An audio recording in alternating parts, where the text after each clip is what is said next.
morning, Mr. Bernstein. Good morning. What's happening? I want to ask you a question. Sure.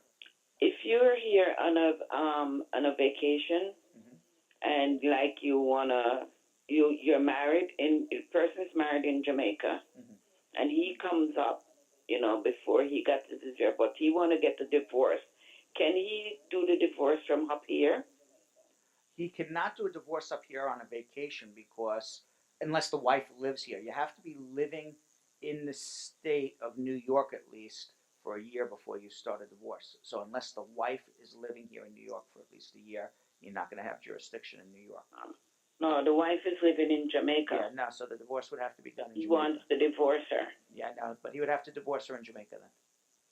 Oh, okay. All right. Thank you very much. You're welcome. James.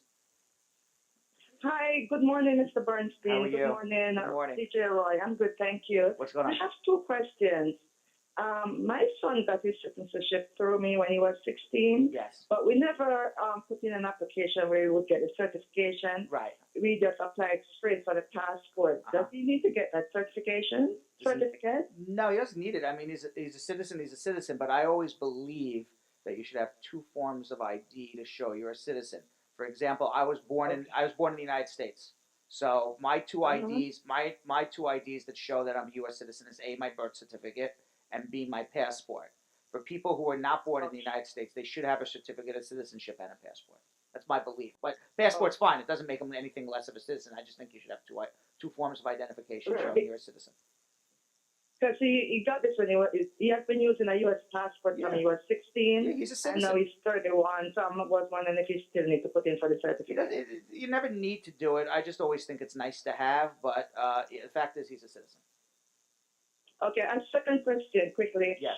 My sister became a U.S. citizen recently, but she put it when she was a permanent resident.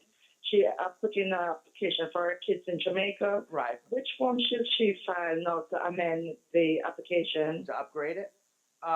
You just have to, I assume the papers are at the National Visa Center. Yes. And if at the National Visa Center, you just submit your naturalization certificate and ask them to upgrade it. But let me give you this word of advice right now. Okay, right now it's actually faster.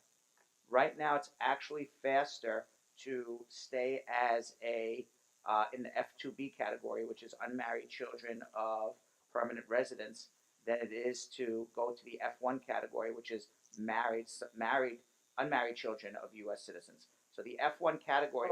Okay, so let me just tell you something. The F1 category for unmarried sons and daughters is July 22nd, 2007, meaning those who started July 22nd, 2007 are now getting their green cards. I'm giving you these numbers as of February 2015. If you are unmarried and of a permanent resident, it's May 22nd, 2008. Now, once she's a citizen, she is required to upgrade it. But what she can also do is in that letter where she asks to upgrade it, because the F2B category is moving faster than the F1 category, she can also write that under the Child Status Protection Act, she wants to maintain the kids in the F2B category, not the F1. So under the Child Status Protection Act, you have to tell them that you're a citizen, but you can also elect to stay in the F2B category if it's moving faster, which in fact it is right now.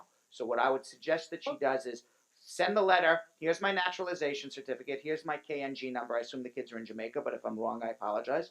And then say, but even though I'm a citizen, I want to elect to stay in the F2B category because it's faster, and I'm going to elect to do that under the Child Status Protection Act. Okay, thank you so much. Okay. I appreciate your assistance. You're very welcome. Okay. All right.